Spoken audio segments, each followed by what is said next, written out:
And I'll tell you, honestly, I will love it if we beat them. Love it. Yes, everyone, what's going on? Stephen Howson, and this is Joe Smith, not a made-up name, although you could be forgiven for thinking that, couldn't you? Yeah. And this is the Stretford Paddock microphone, which you might have seen kicking around about the place. So Stretford Paddock is a channel that I started. I technically started it in November, but I didn't do anything. I just sort of registered all the social accounts, really. I really started it about April, end of March, April. Just because there's not enough United channels out there, clearly, is there? There's things I wanted to do with the United channel. There's things that I want to do with my own channel, and to make those things happen, there's things that I needed to have in place. I want to move my channel in a different direction. I want to do more warm downs, Thursday club, that sort of content, and less just pure United content on the channel. It's still obviously going to be, because it's my channel, isn't it? At the end of the day, United's a massive part of my life, and there's always going to be about that. But I just wanted to eventually move the channel. It's not happening tomorrow, but eventually move the channel in a slightly different sort of focus. And to do that, I needed a United content. I needed an outlet for what I want to do when I'm talking about United, and I felt some of the show ideas that I had was better suited to a channel format that was a United channel rather than me. So I started Stretford Paddock, and I love the logo. I love the name. Stretford Paddock was a section of the Stretford end that's adjacent to where we'd call South Stand now, the main stand back in the day. And it was a little section about where the tunnel is, actually, on Old Trafford right now. So it was an old part of the ground that actually existed. And I've been blown away by how well the channel's done. It's been incredible, hasn't it? It's been amazing, isn't it? Do you want to tell people how the fuck you've ended up in Australia and Singapore? Yeah. Well, so obviously, like you said, you started it a few months ago, and I was at the Man City game, the United City game. Obviously, the United lost. Was it 2-0 that game? Feels like more than that, but yeah. Whatever it was, we lost. And after the game, I was just walking out with my dad, and a bit worse for wear, let's be honest. But you have to be. The City game, it's always a thing. We'll get pissed for the City game because if we win, it'll be even better, and if we lose, it'll soften the blow slightly. So we're walking past, saw them. You doing your fan cams and stuff with Full-Time Devils, and I think you and Abdul, like you said, were having a chat. And you interrupted the fuck out of us, because I've never done any fan cams or anything before, so I wasn't entirely sure the format. I just thought it was just elbow your way to the front and say what you want to say. So I thought, you know what, I'll have a bit of this. So I elbowed my way in and sort of said, we've got to keep Pogba, we've got to do this. And then we walked off, me and my dad, and I was sort of like, oh, quite good that. I enjoyed doing that. So I thought, I'll run back and ask them if they've got any jobs going or what. So I came back and I saw you were stood to the side. I just sort of said, look, I've done this sort of stuff before, and do you have any internships, do you have any work experience, that kind of thing. So the next day, you emailed me and said, yeah, come tomorrow. So came for an interview the next day. I think it was the week after that, I was on camera doing stuff outside Old Trafford. And then, 2 or 3 months later, in Australia, do you want to come to Perth? Yeah, I'll be all right. That'd be pretty good. So yeah, within about 3 months, it's gone from barging my way into a fan cam to doing all this and being here, and it's just been amazing. So yeah, that's. And can we not leave out as well getting recognised, which I find amazing in a couple of months. And what's that like for you? It's just insane, isn't it? Some of it, I'll be honest, is sort of. As the water drops fall off you and Adam, a couple of them have landed on me. They're like, oh, do you do this as well? I'm like, yes, mate, absolutely. I'm pretty big time. Well, I've seen people come up and go, hey, Joe from Stretford Paddock. Yeah, that has happened a couple of times. Yeah, I've had a couple of people, which is just absolutely insane, isn't it? Yeah, there's a guy at the supporters club in Perth who came over and was like, it's Joe, innit? And then he was like, it's Will, innit? And like the cameraman, obviously you can't see him behind the camera, but we were just like, yeah, that's us. We were just terrified and scared. Like, part of you thinks, am I going to be arrested here? The only people who know my name in this country are immigration, I thought. But obviously, yeah, it's just been incredible, hasn't it? The atmosphere. After the game yesterday, the fan cams with you and Adam as well have just been. The last 40 hours might have been the most crazy 48 hours of my life, mate. Yeah, definitely. We landed at about, what was it? We landed at 12:30 midnight in Singapore. And then that first night just went out and absolute carnage, and then the next day bumping into every player you've ever known in the lifts and stuff, just sort of stood next to people. Do you know what as well, like I've seen loads of people going, are you just riding the lift all day? Genuinely not. No. Genuinely coming into the hotel. Adam was staying in there. We was down in I was going to say the ghetto then, but it's not a ghetto. It's actually a nice hotel, but we're nowhere near that.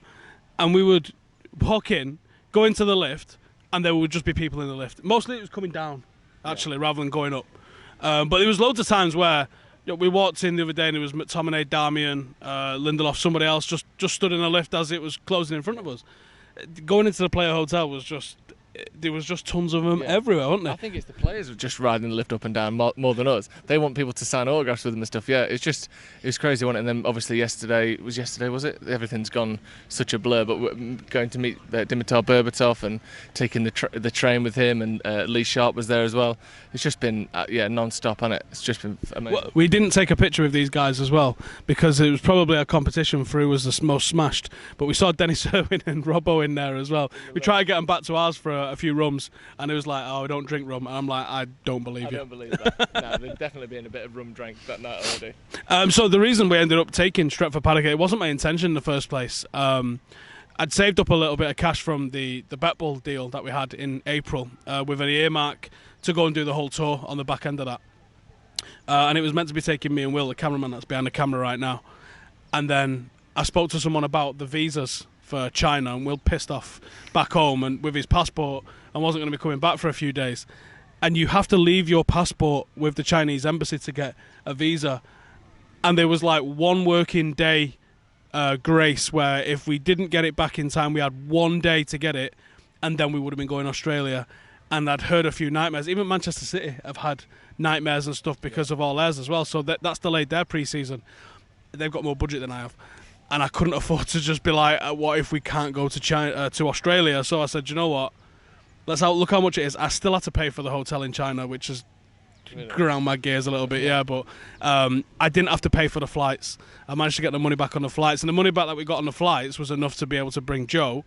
And we've just basically thrown a cot bed into the rooms that we've been in. They've been 2-man rooms with a third bed, which makes it a bit tight, doesn't it? Yeah. But I'm so glad we did it because I think the content that we've been able to get as a 3, the experience of us coming as a 3 as well, because Will said about 14 fucking words since we've been here, and Gerpra is definitely the number He's from 1. Hull, so it's quite a nice accent. It grounds you, doesn't it? You hear all these lovely local accents, and then you've got Gerpra. Gives the Gerpra. Brilliant. No. And I just think it was well worth doing, and I think for what Paddock have done, if you've been watching the watch-alongs that they've been doing, I can only hint at how good they're about to get, because I'm talking to Opta about doing an app, and the app will work across both my channel and Paddock, and I can tell you we are going to absolutely take football analysis on YouTube to a fucking previously unheard of level. That's both my channel and Paddock. So things like United Reviews not going away, anything like that, but I urge you to make sure to come and subscribe, follow on all the different socials. We've had such a good time out here, haven't we, that it's really made me go, do you know what, we're doing the right sort of thing here. Already doing like 500,000 views in a month, which is insane considering the starting point. Already doing more than 400,000-500,000 subscriber channels in a month. Ridiculous. Yeah. It's absolutely ridiculous. But we have been here. It's almost took a back seat to the drinking, the eating, and the touristy shit that we've done. But we've had football while we've been here as well. We have actually got to see Ole Gunnar Solskjaer's United on pre-season. What stood out the most for you on that? Grab the mic as well. So far for me, it's just the style of play. I think obviously we've only had two real signings with Dan James and Wan-Bissaka, who I think have both stood out in their own way. But I think for me, it's that style of play, actually pressing. We've got to go to a training session as well, where all they worked on in the time we were there, which was about an hour and a half. We were there. They did like 3 sort of drills, really, didn't they? Yeah. And it was 3 pressing drills. Yeah, so that's clearly the main focus of when United don't have the ball.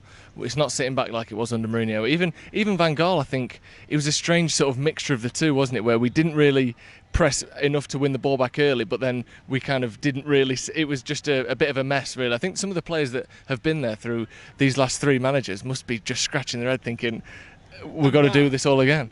From speaking to different players, and there's actually a Harvard study that someone sent me as well, thanks to the guy that sent me that, it was on Reddit. There's a Harvard study about learned things in terms of like tactics and stuff like that, and one of the reasons why I think Solskjaer's going for a lot of young players is they're fresh. They've not been corrupted by 95 different coaches' ideas. They're mouldable, and if you get a young player and you go, this is how you play, he's not thinking about, there's no hangover from Van Gaal. No. There's no hangover from Fergie. There's no hangover from Mourinho. This is Ole Gunnar Solskjaer's way of playing, and this is what he wants to impart into that team. I think we're a long way from a finished product. Yeah. A long way. But I think we've got the capability inside the squad to probably shock a few people. I'd be amazed if we're 6th next year. There's a couple of good sides out there like Leicester. You look at the starting 11, you go, that might be better than ours. Yeah. There's a few areas that I think we're weak, a few areas that I think we could probably improve upon stuff. But overall, I think I can see progress, and I think as United fans, we've probably got to be a little patient. Definitely. This shit's not going to take one window. No. This shit's not going to take 2 windows. It might be 3 or 4. And I hope if anyone's going to get the patience, Ole Gunnar Solskjaer's the man to get the patience from both the fans and the board. Right then, so to illustrate how hot this place is, and it's just humid, innit? Yeah. And there's no wind. The camera overheated and shut itself off. But you was going to say about Solskjaer? Yeah, I think it's you're talking about that style of play and that they've still got the hangover from Mourinho and some of them Van Gaal and even Ferguson. Hopefully, even if no matter how long Solskjaer lasts at United, we're trying to implement a style of play that can be taken forward for no matter who the manager is, like Barcelona have, like Ajax have, this style, this quick, high-pressing, counter-attacking style. Hopefully these players won't have to keep learning a new style every few weeks as someone goes past with some very slow violin. I swear to God, I wish I could just show you what happened. There's a guy on like a boosted board, just like dancing. Like, anyway, as you were. Yeah, so hopefully these players won't have to learn another style in 2 years, or hopefully Solskjaer lasts 10, 20 years, of course. 30-year deal. 30-year deal. But even if he doesn't last that time, we hopefully will have a style of play that can sort of last longer than the manager anyway, and that we won't have to keep doing counter-attacking, sitting back. People can stay at United for a long time and know how we're going to play. Yeah. That'd be nice. Yeah, and when people sign for United, they know what kind of system they're going to play in, and they're excited to play in that kind of system. Like, people go to Barcelona because they know they're going to get to play exciting passing football. If people can, that could be an attraction for United. You're going to come there and you're going to play high-pressing, counter-attacking football. That's going to get people to come to United. And that identity thing is massive, isn't it? There's a dog in a guy's backpack as well, just going past. So risky. Yeah, especially if you fall face forward. That dog is just pate, innit? Come on, man. Identity is huge, and identity is something that United have lacked. We signed David Moyes because I think we at least felt like some right bugs flying around us. I think we signed David Moyes as manager because we thought he was probably going to take what Sir Alex had done forward. Yeah. Hindsight's 20/20 in it, and that was a terrible decision. But there was thought behind it that sort of made sense, at least. Yeah. Van Gaal, well, this is a man that set clubs up to be successful in the future, even if he's not been super successful at them. Made sense. But when you got Mourinho in, you're like, okay, now this is win shit territory. Yeah. And that's all he's here for. Yeah, that's the problem with Mourinho. He doesn't necessarily leave clubs in the best shape. He comes in, he usually wins the league and whether that's Champions League or the National League Cup usually. Well, yeah, exactly. But he usually comes in, wins the league and leaves, and then the way you carry on after Mourinho is your club is set up in a way that you can sign players because you're in the Champions League, you won the league recently. That's how you grow from having Mourinho as a manager. But when he comes in and doesn't win anything, he leaves your club full of older, tall players, which is generally what he does, isn't it? And that isn't necessarily a great basis to win from, especially if he finished 6th when he left. Like he doesn't leave anything for you to build on, and that's the problem with Mourinho.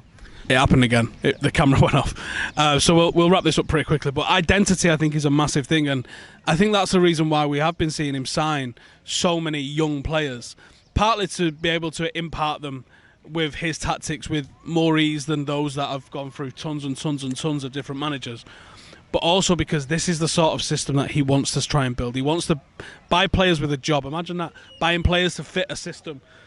When you talk about Manchester City right now, you talk about a team with an identity.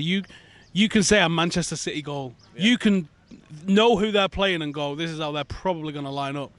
And they're still good enough to be able to get away with whatever they're about to achieve. Barcelona the same. Manchester United, Liverpool as well to a certain extent. Manchester United, without Solskjaer, haven't had an identity. What is a Manchester United goal? Now, I thought the other day that pass from Pogba into Wan-Bissaka for Mason to finish, that to me is what I would like to see as a Man United goal. Yeah, I just think that quick play where a great quality from Pogba. I think he's one of the reasons we have to keep him, in my opinion, is that he is one of maybe 2 or 3 players in the whole team that can play a pass like that. I think Mata can play a pass like that. Pereira maybe Pereira on his day, but I don't know if there's enough to his game to sort of justify a position for that kind of pass. But someone like Pogba playing that ball through there with rapid, high pressing fullbacks, which, you know, say what you want about Ashley Young, he tries his best, but he can't get up there and make those crosses or passes and then get back and defend. And I think even Shaw, he has some work to do on that side of his game, that attacking confidence. I think sometimes he gets in positions where he could shoot or he could deliver that key pass and he's not quite sure of himself. But Wan-Bissaka certainly just, people want to knock his attacking play, but that says it all, doesn't it? His attacking play is okay. It's not shit. It's just how good his defensive play is. You're like, oh my god. Yeah, and what he does though as well, that kind of pass from Pogba and the movement and the position and the fact that he was waiting for that pass and he didn't have to do anything difficult. You don't need, if the system works properly and people play in the way that Solskjaer wants, each individual job isn't that difficult, but everyone has to do it properly and they have to know what they're doing. Like the finish from Mason wasn't difficult. The pass was the difficult bit, which is why you have your quality in midfield. But what Wan-Bissaka did wasn't that hard. What Mason did wasn't that hard. So if you can cut down how difficult each section of a build-up has to be, the chances of being able to repeat it go up exponentially. And that's what you want. Manchester City score so many goals from inside the 6-yard box, which is ridiculous, because you know they're going to cut around the back, they're going to come into the box, and then it's a pass. It's not a cross, which is a low percentage pass. It's a pass. It's a side foot, 15-yard at the most, that someone passes into the net. And that's when you end up racking up goals and goals and goals and goals. And that is what we've not had. We haven't scored easy goals. In the last 5 years, we've had an absolute embarrassment of centre forwards, like a who's who. Zlatan, Van Persie, Rooney, Falcao, even like Tony Marshall and that. And they've not, apart from Lukaku, and obviously Zlatan, they've not lit the world up with goals. And the reason we've not lit the world up with goals is because we don't create enough chances for them to take. It seems as though we don't know how we're going to make each goal. It's almost like under Mourinho, it was like, here's how you set up defensively, and do it fucking want. Express yourselves going forward. And if you haven't got confidence, or if people don't work well together, then we just won't make chances. The lack of goals we've scored compared to the other top teams, the fact that we finished second the year before last, and I think we scored like 40 less goals than City. Something just incredible, like how few chances we make and how few chances we've made generally in the last few years. I think, like you said, City, the amount of times they just cut the ball back, because they've overlapped, they've underlapped, they've got people coming in, they've got people coming from the edge of the box into the centre. It's just tapping, isn't it? Sterling's been absolutely lauded and he's played very well in times, but he also misses a lot of very easy chances that we just don't get. No. And I think if you could easily slot some of the players that we've got in the United side into that City side and see that from them, but people aren't watching enough of that and they're going, ugh. Anyway, do you know what? It's absolutely red as air. So before this camera turns off again, what I'm going to say is, cheers to everyone who's watched any bit of content. Cheers to everybody in the Patreon group. Cheers to everybody that's subscribed and done everything. Go give Stretford Paddock a follow, because we're going to be doing some real big stuff over the next 12 months that I don't even think we know how it's going to go, but we're having it. So from me, from Joe, from Will, who's behind the camera here, he's just waved, I don't know why. Thank you. Singapore's been absolutely wicked. There'll be another vlog coming out maybe Monday or Tuesday. It depends how long it takes to edit. With Ashley Young in it. I'm serious. We'll see you in the next one. Laters.